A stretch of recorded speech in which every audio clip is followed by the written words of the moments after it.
So the other day, one of our members, Gabriel, hit a surprise profit of $4,400 while doing the Bet365 welcome offer. And we wanted to explain what's going on here because you may well be thinking, what are you talking about surprises? There should be no surprises in match betting because it's all locked in, risk-free, guaranteed, right?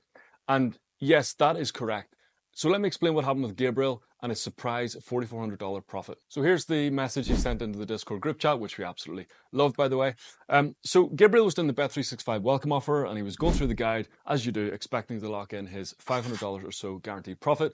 And he got on this Grizzlies moneyline bet on Bet365 and he hedged that bet on Pinnacle, betting on the other team, so OKC Thunder. And that's the whole idea with match betting. You're meant to be betting on one side of the game with one sportsbook and the other side of the game with the other sportsbook. Now, normally one of those bets would win and one of those bets would lose. It's pretty much the whole idea of match betting. You're hedging your bet.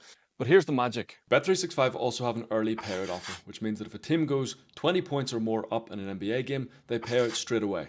And this is what happened with Gabriel's Grizzlies bet. After the second quarter, they were up by more than 20 points, and that triggered the early payout. He was paid out $4,450. But the game wasn't done yet. And OKC Thunder rallied in the second half of the game to come back despite a 29-point, as it turned out, deficit, which is the second biggest comeback in NBA postseason game history. So Gabriel's Pinnacle bet also won.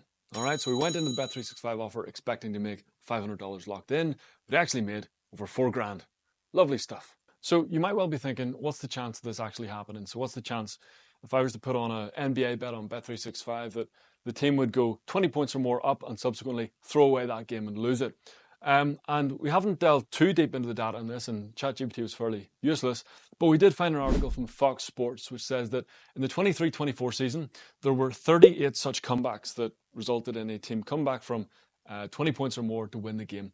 And that was out of 1,230 games, okay? So the incidence rate is 3% of games that ended up in such comebacks, right? Now with moneyline bets, you're only betting on one of those two teams. So in theory, a fair estimate for the incidence rate that your moneyline bet is going to end up in your team going 20 points or more ahead and subsequently throwing that game away as about 1.5%.